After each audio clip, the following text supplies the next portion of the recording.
সুস্মিতা ম্যামের বিয়ের অনুষ্ঠান অ্যাটেন্ড করার জন্য আমি আর আমার হাজবেন্ড একদম দুদিনের জন্য লাগেজ গুছিয়ে চলে আসলাম। আজকে ছিল সঙ্গীত অ্যান্ড মেহেন্দি সেরিমনি। ফ্ল্যাটে ঢুকে তো একদম অবাক হয়ে গেলাম, দারুণ এলাহি আয়োজন করেছেন ম্যাম। আর ম্যাডামকে দেখো সবার আগে কত মিষ্টি লাগছে দেখতে। আমি এসেই দেখছি মেহেন্দি অ্যান্ড সঙ্গীত অনুষ্ঠান তো স্টার্ট হয়েই গেছে।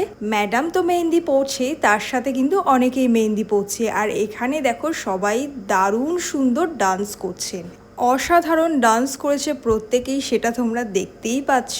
অনেকে আবার ডান্স করে ক্লান্ত হয়ে বসেও পড়েছে। সুস্মিতা ম্যাম কিন্তু আমাদের প্রত্যেকের জন্যই মেহেন্দি পরার আয়োজন রেখেছিলেন, যেটা জানতে পেরে আমি কিন্তু প্রচণ্ড আনন্দ পেয়েছিলাম।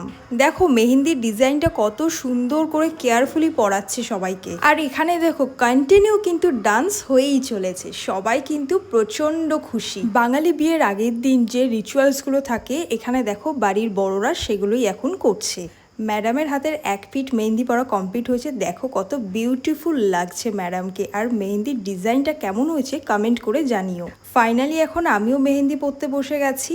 চলো আমার ডিজাইনটা তোমাদের সাথে শেয়ার করি। দেখো কত সুন্দর। আর এখনও কিন্তু ম্যামের মেহেন্দি অনুষ্ঠান চলছে, আর আমরা এখন ফাইনালি ডিনার করতে বসে গেছি। এখন বাজে রাত। ডিনারেরও কিন্তু খুব সুন্দর আয়োজন ছিল, মাছ, আলু পোস্ত, চিকেন, খুবই ভালো আয়োজন ছিল। তো আজকের ব্লগটা কেমন লাগলো কমেন্ট করে জানিও। Bye bye.